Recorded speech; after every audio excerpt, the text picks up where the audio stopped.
സത്സംഗം എന്നതുകൊണ്ട് പല അർത്ഥങ്ങളും വിചിന്തനം ചെയ്യാവുന്നതാണ്. പ്രത്യക്ഷത്തിൽ സത്സംഗം എന്ന് കേൾക്കുമ്പോൾ സജ്ജനങ്ങളുമായിട്ട് ഉള്ള സംബന്ധം എന്ന അർത്ഥബോധമാണ് ഉണ്ടാവുക. സജ്ജനം എന്ന് പറഞ്ഞാൽ നല്ല ജനം എന്ന നിലയിൽ വിചാരിക്കപ്പെടുന്നുണ്ട്. അതിനപ്പുറത്ത് സത്തിനെ സംബന്ധിച്ച് ചിന്തിക്കുകയും ധ്യാനിക്കുകയും വിചാരം ചെയ്യുകയും സത്തിനെക്കുറിച്ച് പറയുകയും ചെയ്യുന്നവരെയൊക്കെ സജ്ജനം എന്നും പരിഗണിക്കാം. സത്തുമായിട്ടുള്ള സംബന്ധമാണ് സത്സംഗം എന്ന ആഴമുള്ള അർത്ഥവും വിചിന്തനം ചെയ്യപ്പെടേണ്ടതാണ്. അവിടെ സത്ത് എന്ന് പറഞ്ഞാൽ എന്താ അർത്ഥം? ത്രികാല അബാധിതം യത് തത് സത് എന്ന നിർവചനം ഈ വിഷയത്തിലുണ്ട്. 3 കാലങ്ങളിലും അബാധിതമായി ഡിനേ ചെയ്യപ്പെടാത്തതായിട്ട് യാതൊന്നുണ്ടോ അത് സത്ത്. അങ്ങനെയും ആഴമുള്ള അർത്ഥകൽപ്പന ഉണ്ട്. സത്സംഗത്തിൽ എന്തൊക്കെ സാധ്യമാണ് എന്ന ഒരു ചോദ്യം വിവിധ തലങ്ങളിലുള്ള അർത്ഥകൽപ്പനയുമായി ബന്ധപ്പെട്ട് ചോദിക്കാവുന്നതാണ്, ഉത്തരം കണ്ടെത്താവുന്നതാണ്. ഈ ഒരു ആമുഖത്തോടെ സത്സംഗത്തിൻ്റെ വിശദാംശം നമുക്ക് പടിപടിയായി ആലോചിക്കാം എന്ന ഒരു സൂചനയും കൂടി നൽകിക്കൊണ്ട് ശ്രദ്ധേയമായ ഒരു സംവാദം അത് പരിചയപ്പെടുത്താം എന്നാണ് വിചാരിക്കുന്നത്. സത്സംഗത്തെ സംബന്ധിച്ചുള്ള ആമുഖം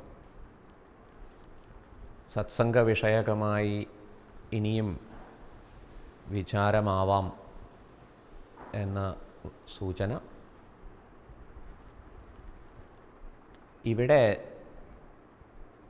ഈ ഒരു സത്സംഗത്തിൽ ഒരു സംവാദം പരിചയപ്പെടുത്തുകയാണ് എന്നാണ് പറഞ്ഞു വെച്ചത്. ഐഡൻറ്റിറ്റി ക്രൈസിസ് എന്ന ഒരു പ്രയോഗം വളരെ ശ്രദ്ധിക്കപ്പെട്ടിട്ടുണ്ട്. ഈ പ്രയോഗത്തിൻ്റെ തർജിമ എങ്ങനെയിരിക്കും? വായിക്കാനിടയായ ഒരു പരിഭാഷ ഐഡൻറ്റിറ്റി ക്രൈസിസ് അതിൻ്റെ ഒരു തർജ്ജമയായിട്ട് അല്ലെങ്കിൽ പരിഭാഷയായിട്ട് ബ്രാക്കറ്റിൽ മൂല്യങ്ങളുടെ കുഴമറിച്ചിൽ അങ്ങനെ വായിക്കാനിടയായി. മൂല്യങ്ങളുടെ കുഴമറിച്ചിലാണ് ഐഡൻറ്റിറ്റി ക്രൈസിസ്. അങ്ങനെ ഒരു അർത്ഥം നൽകിയിട്ടുള്ളത് സമാരാധ്യനായ ഒരു യതിവര്യനാണ്. അതുകൊണ്ട് അതെങ്ങനെ യോജിക്കും എന്ന് സ്വാമി ആലോചിക്കുകയായിരുന്നു. മൂല്യമെന്ന് പറയുന്നത് വില, പ്രയോജനവുമായി ബന്ധപ്പെടുത്തിയാണ് വില നിശ്ചയിക്കപ്പെടുന്നത്, വിലയെ മനസ്സിലാക്കേണ്ടത്. അങ്ങനെ ചിന്തിക്കുകയാണെങ്കിൽ നമുക്ക് വേണ്ട പ്രയോജനമെന്ത്? അത് ലക്ഷ്യവുമായി ബന്ധപ്പെട്ടതാണ്. ലക്ഷ്യപ്രാപ്തിക്ക് സഹായകമായത് പ്രയോജനകരമാണ്. എനിക്കെന്ത് പ്രയോജനം എന്ന ചോദ്യത്തിനർത്ഥം എനിക്ക് എൻ്റെ ലക്ഷ്യപ്രാപ്തിയിൽ എത്രത്തോളം സഹായകരം, അങ്ങനെ മനസ്സിലാക്കാമല്ലോ, പറയാമല്ലോ. ഇപ്പോൾ മൂല്യവിചിന്തനം പ്രയോജന സംബന്ധിയാണ്, യൂട്ടിലിറ്റി ഓറിയൻറ്റഡ് ആണ്. പ്രയോജനമെന്നത് ലക്ഷ്യപ്രാപ്തിയുമായിട്ട് റിലേറ്റഡ് ആണ്. ലക്ഷ്യപ്രാപ്തിയാകട്ടെ ചോദിച്ച് എത്തിച്ചേരേണ്ടുന്ന ഒരു ഇടമാണ്. എന്താണ് ലക്ഷ്യം എന്ന് ചോദിച്ചു കഴിഞ്ഞാൽ അത് ചോദിച്ച് ബോധ്യപ്പെടേണ്ടതാണ്. പ്രശസ്തമായ ഒരു ചോദ്യ സമ്പ്രദായം നമുക്ക് പരിചയമുണ്ടാവും. അത് എന്തിനാ പഠിക്കുന്നത്? ഇപ്പോൾ കുട്ടി ഉത്തരം പറഞ്ഞു, ഞാൻ 5ാം ക്ലാസ്സിലാണ് പഠിക്കുന്നത്. വീണ്ടും ചോദ്യകർത്താവ് എന്തിനാ പഠിക്കണതെന്നാണ് ചോദിച്ചത്. അത് 10ാം ക്ലാസ് പാസ്സാവാൻ വേണ്ടിയാണ്. 10ാം ക്ലാസ് പഠിക്കുന്നത് എന്തിനാണ്? 10ാം ക്ലാസ് പാസ്സാവുന്നത് എന്തിനു വേണ്ടിയാണ്? ഈ കാലത്ത് +2-നാണ് മോഡിഫൈ ചെയ്തത്. ഇനിയിപ്പോൾ +2 സമ്പ്രദായവും മാറും. ഏതായാലും ഇപ്പോൾ തുടർന്ന് വരുന്ന സമ്പ്രദായം അനുസരിച്ച് +2-ന് പഠിക്കാൻ വേണ്ടിയാണ്. എന്തിനാണ് +2-ന് പഠിക്കുന്നത്? അങ്ങനെ പോയി ഇതാണ് ചോദിച്ചു പോവുക എന്നത് ഈ ഘട്ടത്തിൽ മനസ്സിലാക്കേണ്ട ഒരു രീതി. അങ്ങനെ ചോദിച്ചു പോകുമ്പോൾ ഒടുവിൽ സുഖമായിട്ടിരിക്കാനാണ്, സന്തോഷമായിട്ടിരിക്കാനാണ്, ശാന്തി നേടാൻ വേണ്ടിയാണ് എന്നൊക്കെ പറയുന്നിടത്ത് ലക്ഷ്യം വ്യക്തമായി. സുഖം, സന്തോഷം, ശാന്തി, ഇതിന് സഹായകമായതിലൊക്കെ നമുക്ക് മൂല്യകൽപ്പനയെ ചെയ്യാം. അപ്പോൾ ഏതിലാണ് ഏറ്റവും മൂല്യം ഇരിക്കുന്നത്? ഏറ്റവും മൂല്യവത്തായത് ഏതാണ്? സുഖവിഷയകമായിട്ട്, ശാന്തി സംബന്ധിയായിട്ട്,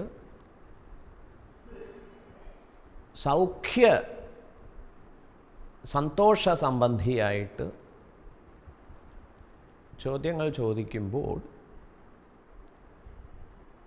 ഈ ഭാരതത്തിൽ സാക്ഷാത്കരിക്കപ്പെട്ടിട്ടുള്ള ഒരു കാര്യം,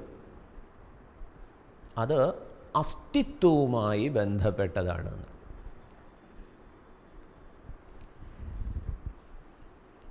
ഉണ്മയാണ് സുഖം, ഉണ്മയാണ് ശാന്തി, ഉണ്മയാണ് സന്തോഷം. ഇപ്പം സുഖദായകമായ, ശാന്തിപ്രദായകമായ, സന്തോഷ സമ്പന്നമായ തത്വം ഉണ്മയാണ്. ഐഡൻറ്റിറ്റി എപ്പോഴാണ് ഒരു ക്രൈസിസ് ആവുക? ഐഡൻറ്റിറ്റി ക്രൈസിസ് ആവുന്നത്, ഐഡൻറ്റിറ്റി ഒരു പ്രതിസന്ധി ആവുന്നത്, കുഴമറിച്ചിലാവുന്നത്, നേടേണ്ടുന്ന ശാന്തിയും സുഖവും അതുപോലെ സന്തോഷവും ഉണ്മയിൽ അധിഷ്ഠിതമായിരിക്കെ ആ ഉണ്മയിൽ നിന്ന് അകന്നു പോകുന്നതാണ് അശാന്തിക്ക് കാരണം, അസുഖത്തിന് കാരണം, അസന്തുഷ്ടിക്ക് കാരണം. അതിനെയാണ് പ്രതിസന്ധി എന്ന് പറയേണ്ടത്, കുഴമറിച്ചിൽ എന്ന് മനസ്സിലാക്കേണ്ടത്. ഐഡൻറ്റിറ്റി ക്രൈസിസിനെ ഒരു പ്രോബ്ലമായിട്ട്, അതിൽ തന്നെ ഒരു ക്രൈസിസ് പദമുണ്ട്, പ്രതിസന്ധിയുണ്ട്, പരിഗണിക്കുകയാണെങ്കിൽ അതിൻ്റെ പരിഹാരം എന്ത് എന്ന് ചോദിച്ചാൽ ഉത്തരം go back to the roots. Go back to the root, ഏകവചനം മതിയാവും. Go back to the existence, ഉണ്മയിലേക്ക് തിരിച്ചു പോകൂ. കാരണം അതാണ് സെൻറ്റർ. ഐഡൻറ്റിറ്റി ക്രൈസിസിന് പരിഹാരം എന്താണെന്ന് ചോദിച്ചു കഴിഞ്ഞാൽ ബാക്കിയുള്ളതുമായിട്ടുള്ള ഐഡൻറ്റിറ്റിയെ, അസോസിയേഷനെ, ഐഡൻറ്റിറ്റിക്ക് മറ്റൊരു പദമുള്ളത് താദാത്മ്യം എന്നാണ്. താദാത്മ്യം എന്ന് പറഞ്ഞാൽ അത് താനല്ലയോ ഇത് എന്ന ഒരു അധ്യാസം, അന്യോന്യ അധ്യാസം, സൂപ്പർ ഇമ്പോസിഷൻ. അവനവൻ്റെ എക്സിസ്റ്റൻസ്, ഉണ്മ, അതിനെ തിരിച്ചറിയുന്നതിന് പകരം മറ്റു പലതുമായി താദാത്മ്യത്തിൽ, ഐഡൻറ്റിഫിക്കേഷനിൽ ഏർപ്പെടുന്നതാണ്. അതിനെ ഞാനെന്ന് അധ്യസിച്ച് ഇമ്പോസ്ഡായിട്ട് കാണുന്നതാണ് ക്രൈസിസ്.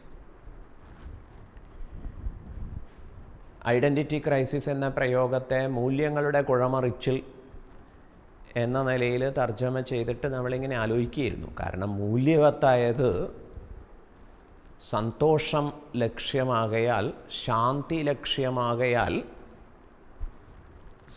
സുഖം ലക്ഷ്യമാകയാൽ അത് ഉണ്മയുമായിട്ട് ബന്ധപ്പെട്ടതാണ്. ഉണ്മയുമായി ബന്ധപ്പെടാൻ സഹായിക്കുന്നതൊക്കെ മൂല്യവത്താണ്.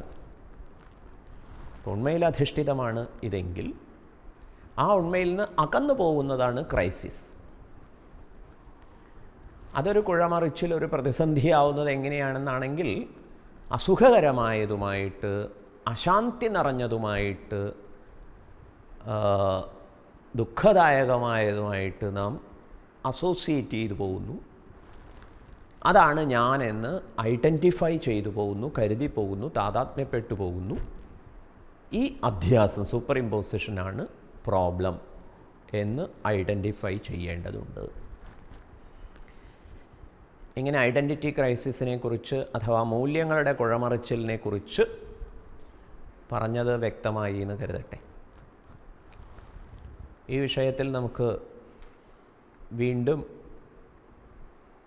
മനസ്സിരുത്തി ആലോചിക്കാൻ സാധിക്കട്ടെ. എന്താ ആലോചനയുടെ പ്രകൃതം?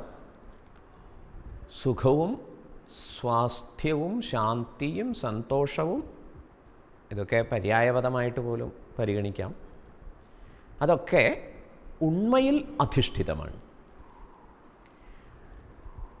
ആ ഉണ്മയിൽ നിന്ന് അകന്നു പോകുന്നിടത്ത് ഉണ്മയിൽ അല്ലാത്തതുമായിട്ടുള്ള അസോസിയേഷൻസൊക്കെ ക്രൈസിസ് സമ്മാനിക്കും. അതുകൊണ്ട് ഉണ്മയോട് അസോസിയേറ്റ് ചെയ്യുക, ഇതാണ് പരിഹാരം, മൂല്യങ്ങളുടെ കുഴമറച്ചിലിനുള്ള പരിഹാരം. ഉപനിഷത്ത് നമ്മളോട് പറയുന്നു,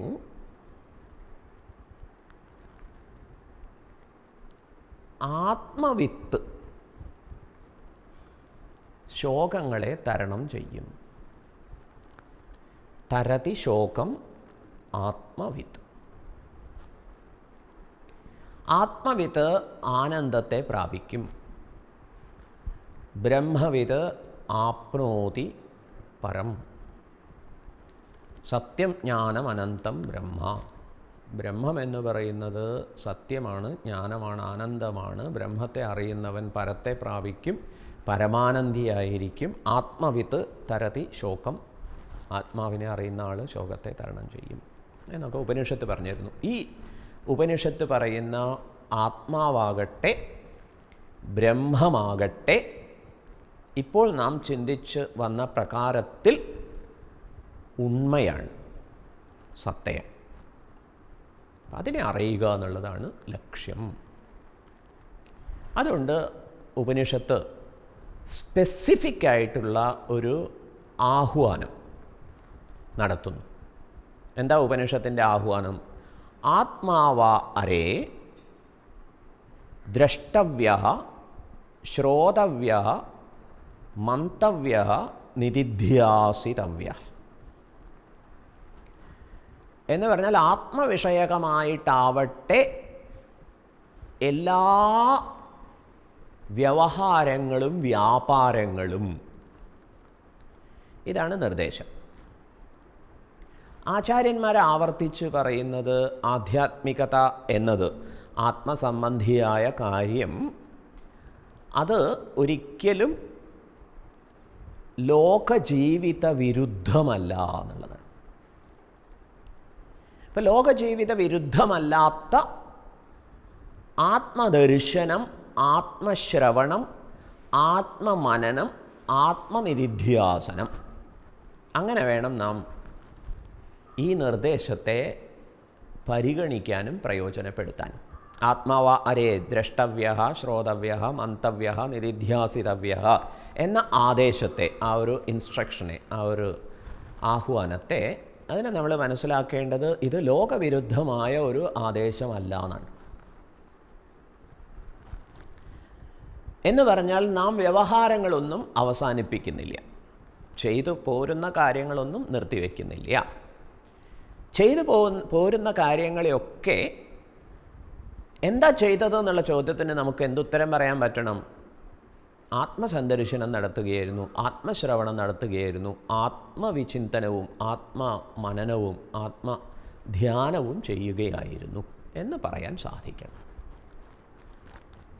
ഇങ്ങനെയാണ് സൈദ്ധാന്തികമായ ആദേശത്തെ പ്രായോഗികമാക്കേണ്ടത്. ഒന്ന് തിയററ്റിക്കൽ നോളജാണ്, മറ്റേത് പ്രാക്ടിക്കൽ അപ്രോച്ചാണ്. ഒന്ന് സയൻസാണ്, മറ്റേത് ടെക്നോളജിയാണ്. അപ്പോൾ ഇതിൻ്റെ ഒരു ബ്ലെൻഡ്, ഇതിൻ്റെ രണ്ടിൻ്റെയും ഒരു മേളനം, സമന്വയം, അത് എപ്പോഴും ലക്ഷ്യമാക്കിക്കൊള്ളണം. ആത്മാവാ അരേ ദ്രഷ്ടവ്യഃ ശ്രോതവ്യഃ മന്തവ്യഃ നിധിധ്യാസിതവ്യഃ എന്ന തിയറി, സിദ്ധാന്തം, അത് മനസ്സിലാക്കുന്നതുമായി ബന്ധപ്പെട്ട് ബ്രഹ്മസത്യം ജഗന്മിഥ്യ ജീവോ ബ്രഹ്മൈവ നാപരഃ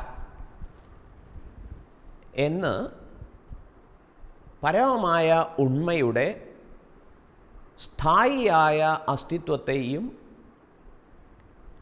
വൈവിധ്യമാർന്ന ലോകപ്രകടനത്തിൻ്റെ മിഥ്യാത്വവും പ്രഖ്യാപിച്ച് ദിഗ്വിജയം നടത്തിപ്പോന്ന ശങ്കര ഭഗവത്പാദർ ഏത് വിഷയത്തിലാണ് ദിഗ്വിജയം നടത്തിയത്? ബ്രഹ്മം മാത്രമേ സത്യമായിട്ടുള്ളൂ, ജഗത്ത് മിഥ്യയാകുന്നു, ജീവൻ എന്നത് ബ്രഹ്മം തന്നെയാകുന്നു എന്ന ഉണ്മയെ സംബന്ധിച്ചുള്ള ക്രൈസിസ്, ഐഡൻറ്റിറ്റി ക്രൈസിസ് പരിഹരിക്കാൻ വേണ്ടി ഒരു വലിയ ആഹ്വാനം നടത്തിയിട്ടാണ് ദിഗ്വിജയം നടത്തിയത് ശങ്കരാചാര്യർ. ഇങ്ങനെ ശങ്കരാചാര്യർ ദിഗ്വിജയം നടത്തി ദക്ഷിണദേശത്തേക്ക് വന്നു. അങ്ങനെ ദക്ഷിണദേശത്തിൽ ഒരിടത്ത്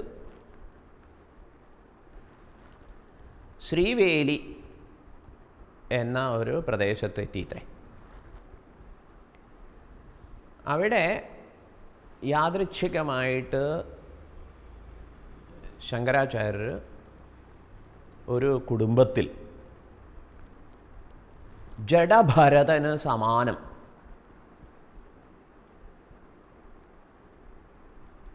സംസാരമില്ല,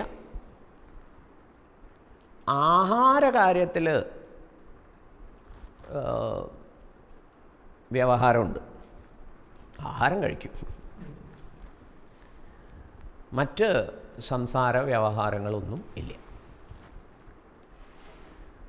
അങ്ങനെ ഒരു മകനെ ചൊല്ലി വേദനിക്കുന്ന മാതാപിതാക്കളെ കാണാനിടയായി.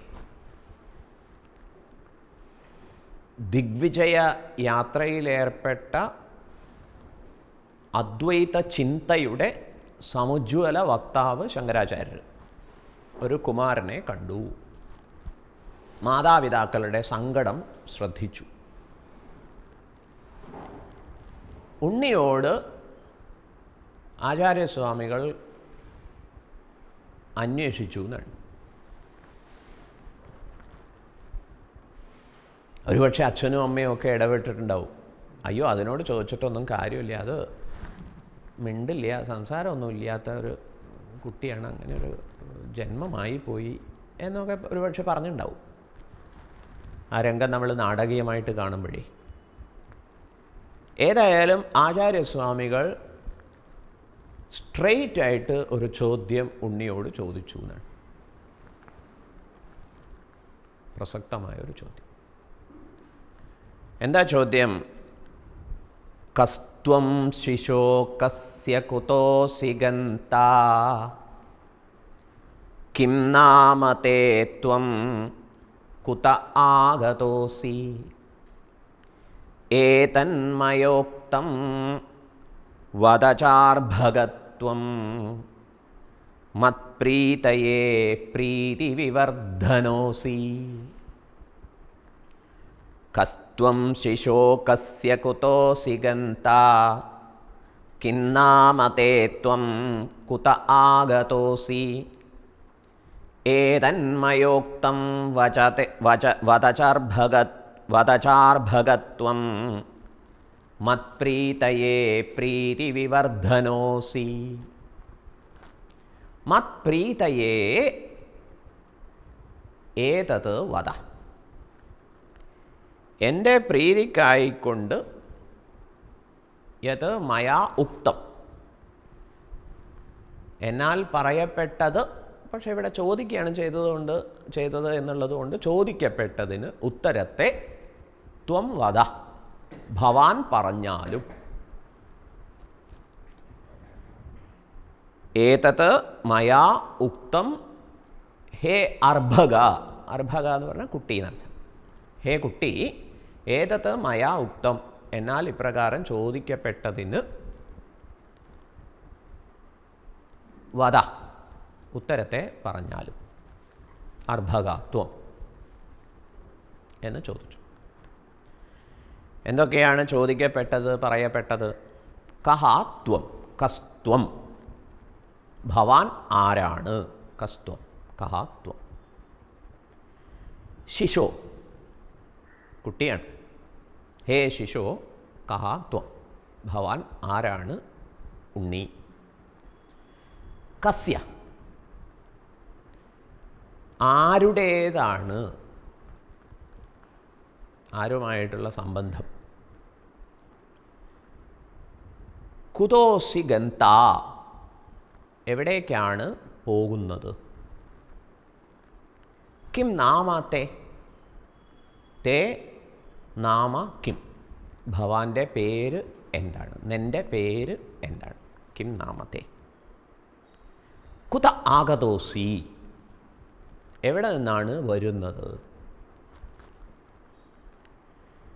മത്പ്രീതയേ, ഇതിനൊക്കെ ഉത്തരം പറഞ്ഞാൽ എനിക്ക് സന്തോഷമാവും. എൻ്റെ സന്തോഷത്തിനായിക്കൊണ്ട് ഇതൊക്കെ പറഞ്ഞില്ലെങ്കിലും പ്രശ്നമില്ല എന്നുള്ള മട്ടാണ്. എന്താ കാര്യം? പ്രീതി വിവർധനോസി, ഭവാൻ എന്നിലെ പ്രീതിയെ വർദ്ധിപ്പിക്കുന്നു. ഓൾറെഡി പ്രീതി വർദ്ധിപ്പിക്കുന്നുണ്ട് എന്ന് പറയാം. ഇനിയിപ്പോൾ ഇതിൻ്റെ ഉത്തരം കൂടി പറഞ്ഞു കഴിഞ്ഞാൽ കുറേ കൂടി പ്രീതിയാവും. എന്നാവും? അങ്ങനെ ഉണ്ടായോ? ഉത്തരം കേട്ടപ്പോൾ അങ്ങനെ ഉണ്ടായി. ഉത്തരത്തിൻ്റെ സ്വഭാവം എന്തായിരുന്നു? സാമാന്യമായിട്ട് നമുക്കെല്ലാവർക്കും പരിചയമുള്ളതായിരിക്കും ഇത്രയും പറഞ്ഞു കേട്ടപ്പോഴേ. എങ്കിലും വീണ്ടും വീണ്ടും മനനം ചെയ്യേണ്ട സംവാദമാണ്, ചോദ്യോത്തരമാണ്, സത്സംഗ വിഷയകമായി ഏറെ സഹായിക്കുന്ന ഒരു അന്വേഷണമാണ് ഇത് എന്നുള്ളതുകൊണ്ട് വീണ്ടും നമുക്ക് കേൾക്കാം. പറഞ്ഞ മറുപടി പുരസ്കരിച്ച് മുൻനിർത്തി ആചാര്യസ്വാമികൾ ഈ വിദ്വാന് കിം നാമ തേ, ഭവാന്റെ നാമം എന്ത് എന്നുള്ള ചോദ്യത്തിനൊന്നുമല്ല ഉത്തരം പറഞ്ഞത്. ആചാര്യസ്വാമികൾ പ്രീതി കൂടുതൽ വർദ്ധിച്ചത് പ്രമാണിച്ച് വിദ്വാൻ്റെ ഉത്തരങ്ങളൊക്കെ കൂടി പരിഗണിച്ച് ഹസ്താമലക എന്ന് പേരിട്ടു എന്ന് പറഞ്ഞാൽ മതിയല്ലോ. എന്താ കാര്യം? ഏവരും അന്വേഷിക്കുന്ന അഥവാ ആത്യന്തികമായി അന്വേഷിക്കപ്പെടേണ്ടുന്ന, ഏവരാലും ആത്യന്തികമായി അന്വേഷിക്കപ്പെടേണ്ടുന്ന. കാരണം ഉപനിഷത്ത് പറഞ്ഞിട്ടുണ്ട്, ആത്മാവ അരേ ദ്രഷ്ടവ്യ ശ്രോതവ്യ മന്തവ്യ നിരിധ്യാസിതവ്യ. ആത്മവിഷയകമായിട്ട് വേണം എല്ലാ വ്യാപാരങ്ങളും വ്യവഹാരങ്ങളും. അത് ലളിതമായി സാധിച്ചിരിക്കുന്നു ഈ കുമാരൻ. ഇങ്ങനെ ഒരാളുടെ അനായാസ സാക്ഷാത്കാരത്തെക്കുറിച്ച് പറയുമ്പോൾ ഉപയോഗിക്കുന്ന ഒരു പ്രയോഗമാണ് ഹസ്താമലകത്വം. കയ്യിലിരിക്കുന്ന നെല്ലിക്ക പോലെ അന്വേഷിക്കപ്പെടേണ്ടത് ഇവിടെ അന്വേഷിക്കപ്പെട്ടിരിക്കുന്നു, അറിയപ്പെട്ടിരിക്കുന്നു. കയ്യിലിരിക്കുന്ന നെല്ലിക്കയുടെ ഒരു സ്വാതന്ത്ര്യത്തെക്കുറിച്ച്, സ്വാധീനത്തെക്കുറിച്ചൊക്കെയാണ് ധ്വനി. ആമലക്കം കേമമായിട്ടുള്ള ഒരു ഔഷധ ഫലമാണ്.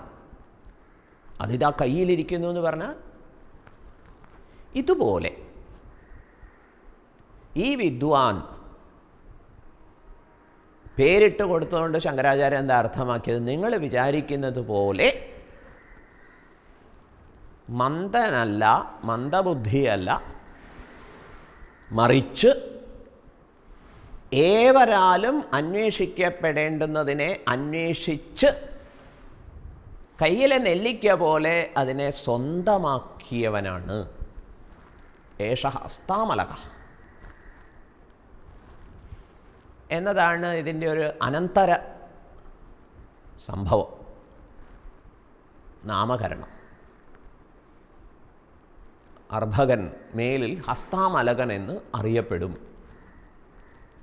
പിന്നെ ഉത്തരത്തിൻ്റെ ഒരു സ്വഭാവം നമുക്ക് ഒന്നുകൂടി ആസ്വദിക്കാവുന്നതാണ്. ധീരൻ്റെ ലക്ഷണം അകത്തേക്ക് നോക്കലാകുന്നു എന്ന് കഠോപനിഷത്തിൽ പരാമർശമുണ്ട്. ധീരൻ്റെ ലക്ഷണം അകത്തേക്ക് നോക്കലാകുന്നു. കണ്ണെന്തിന് തന്നു ഭഗവാൻ എന്ന ചോദ്യത്തിന് നാം ധരിച്ചു വച്ചിരിക്കുന്ന ഉത്തരം പടച്ചു വെച്ചതൊക്കെ കാണാനല്ലേ? അങ്ങനെ കരുതാം. ഭഗവാൻ കണ്ണ് തന്നു, കാണാൻ വിഭവങ്ങൾ അനവധി ഒരുക്കി വച്ചിരിക്കുന്നു. രൂപം, അനന്തരൂപങ്ങൾ സൃഷ്ടിച്ച സർവേശ്വരൻ സ്രഷ്ടാവ് കണ്ണും തന്നു. ഇപ്പം മാച്ച് ദി ഫോളോയിങ് എന്നാണെങ്കിൽ എന്തിന് കണ്ണ്? ടു സീ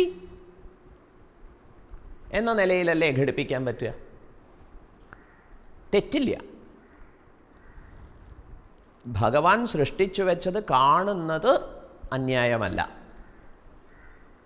പക്ഷേ കണ്ടതിൽ ഒടക്കുന്നിടത്ത് പുറത്തേക്ക് കാണുന്നവൻ എന്ന ദോഷമുണ്ടാവും, അധീരനാണ് എന്ന അപകടവും ഉണ്ടാവും.